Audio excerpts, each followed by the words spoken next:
Someone live broadcast the punishment of a serial killer. A mysterious man lurks in the back. The person recording the video was killed instantly by the man. The broadcaster turned around only to find that his buddy had been killed. He tried fighting back before his demise. This is a series of a dead man condemned to live 12 more deaths as punishment. Spoiler alert for those who haven't seen Death Game. The serial killer being punished thought he had been rescued. Soon he panics, realizing the rescuer had other intentions for him. The serial killer soon passes out from the water he drank.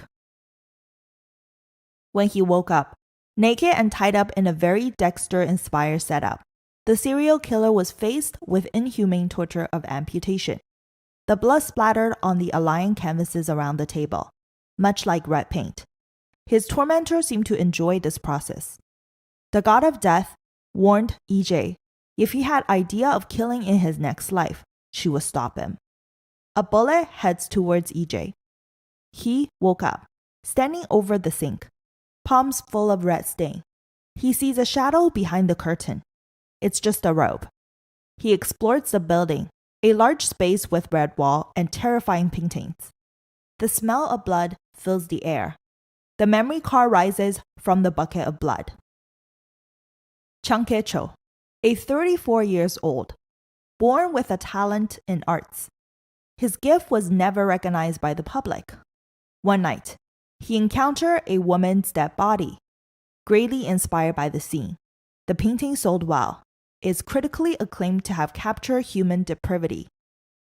From then on, his obsession for his passion began. It started with one murder after another. Bodies discovered were all over the news. EJ throws up after seeing this guy's memory. This body is a demon, perfectly suited to use a demon to kill another. Pa Tae-yu. EJ revisits the crime scene, taking back Jisoo's fountain pen and the memory card. Pa Tae-yu bribed attorney Kim to take the blame for the murder, and the recording was thrown in the sewers. EJ fails to visit Pa Tae-yu at Taekan Company. Shortly after, he collapses outside. It's a brain tumor, with only 1 month left. EJ laughs at this serial killer's karma. Pa Tae-yu shows up at Kye-to's gallery. Of course, a psychopath would admire Kye-to's work. EJ will personally deliver this piece to Tae-yu's place. Tae-yu attends the funeral of his younger brother, who died in an explosion he set up. The siblings were always rivals. A flashback of the younger brother confronting Tae-yu of killing a baby at a young age. He implies it's the reason Tae-yu takes medication hidden in his pen. Younger brother told their father about Tae-yu's behavior. Tae-yu's flashback bothered him. He drove wildly onto the street and attracted the attention of police detectives, Woon Ji-hoon and An Ji-hyung. Ji-hoon decides to go after the guy. Encountering a roadblock, Tae-yu had to stop.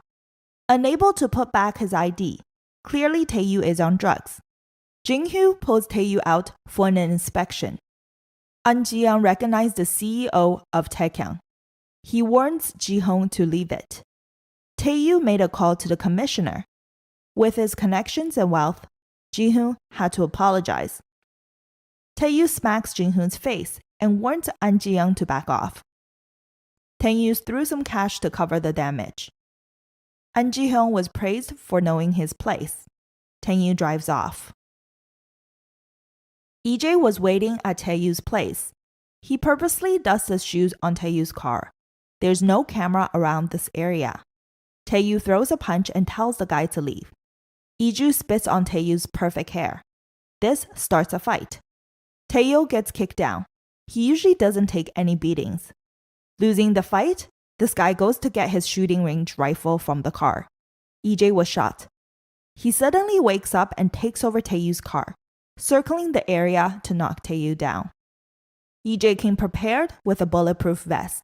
He got special plans for Tae-yu tonight. They arrived at the painter's studio, where he killed 15 people before. He expressed his plans to chop up Tae-yu into pieces. Due to illness, EJ collapses. EJ woke up tied up in his own setup. Tae-yu recalls the first accidental killing 7 years ago. A man got ran over and begged him for help. Taeyu felt like a god at the moment. He enjoyed that feeling.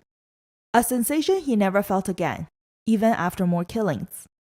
With an electric saw, Taeyu wants his victims to beg for mercy. EJ refuses to do so. His legs were cut off. The sound of pain echoed throughout the room. EJ woke up trembling. The god of death mocked him for all his death experiences. Little did she know, this was EJ's intention. He was killed deliberately to record Pa Taeyu's crime evidence in the secret room. Pa Taeyu brags of his winning life to his victim. Before death, EJ reveals he was once Park Jin-tae, the younger brother Taeyu killed. Taeyu laughs. This is being recorded secretly. EJ is eager for the next life to finish off Taeyu. A reminder from God of Death that he will go to hell immediately if he kills somebody. He enters the next life. In the midst of chasing after a man, a thug pulls out a knife. EJ runs away. Jin-hoo intervenes.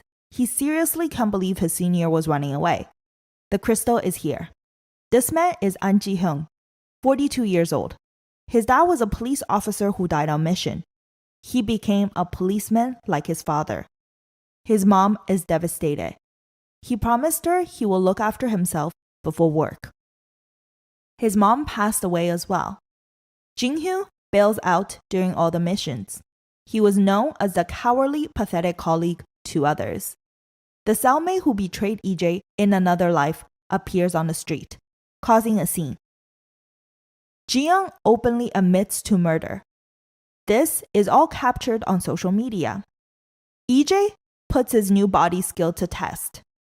After the arrest, the crowd applauded for the hero. This video went viral quickly. His colleagues didn't expect this from a wimp.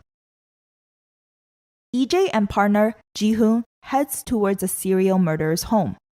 Park Tae-yu invites his assistant to dinner. He plans to use the murder studio as his playground. Detectives arrive at the painter's house. EJ is very familiar with this place. Jin-hoo feels uneasy. EJ heads off to the hidden surveillance room to take back Jisoo's pen and the memory card. Jin-hoo calls forensic after seeing Jang Gu-cho's murder recording. EJ stores Park Tae-yu's recording on a USB and deletes it off the system. This is for his own revenge. Jin-hoo saw this from the mirror reflection. The whole forensic and detective team arrives. After spraying chemicals, they turn the lights off. Blood splatter stains appear all over the studio. Team leader is seriously impressed with this case.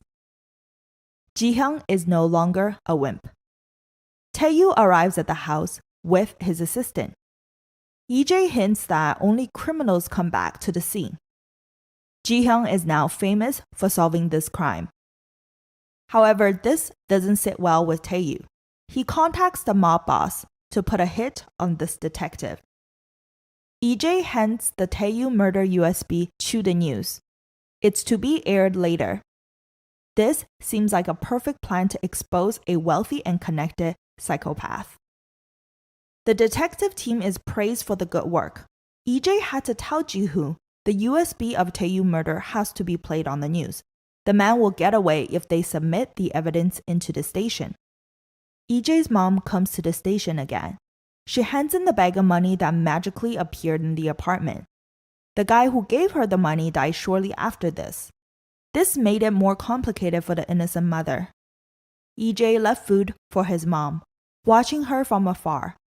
A hitman shows up to get rid of EJ and stabs him right in the gut. Taeyu finds a document of his past murder on his father's desk. His dad is keeping tabs on him. The father is not sure what to do with a psychopath son. Taeyu warns his father to back off as he heads for a drive that night and stabs another victim. In his mind, he determines the death of others. No one can stop him. A man calls Taeyu to warn him about a clip of his murder. It will be played on the news. Taeyu calls to check up on the mob boss assignment. EJ picked up the call instead. He stopped the knife with his hand earlier. Now, the entire hitman company is at the police station, including the mob boss. All this happens within a week. The detective squad leader gets a call from the commissioner. They want to meet EJ. At the commissioner's office, Taeyu offers EJ a contract in exchange for money and silence. It heads south pretty fast. What EJ wants is for Taeyu to be punished. Taeyu reminds EJ this is his playground. EJ walks away. The murder video will be played in 30 minutes on the news. It's starting. EJ waits in front of the TV. A sudden interrupted live broadcast of Taeyu airs. This guy confesses the killing of serial killer Chung Kye-cho. It's for self-defense and justice. Kill or to be killed were the only options. The recordings play, showing only the initial kidnapping of Taeyu. He is displayed as the victim. The media is under Taeyu's control. Soon the country is vouching for his innocence. The clip is deemed as fabricated evidence, leaked to the press from EJ. The entire station might go to shit because of this. But Chung Kye-cho's body has never been found yet. Taeyu already won. The media loves him. He follows his original plan to head for the States. Taeyu made arrangements to capture EJ. He will deal with it after the trip. Taeyu is ready for a good nap on the private plane. He wakes up from the commotion. Audio plays on the screen, naming all his victims and crimes. Shall we play a game? The plane is empty. It's on autopilot. In 30 seconds, this plane will crash. Enough time to find a parachute if he plans to make it out of this. He finds the parachute just in time as the plane explodes and he lands on the empty road. A car drives into him just as he gains consciousness. It's EJ. Is Park Taeyu going to get away this time? Let's find out in our upcoming content.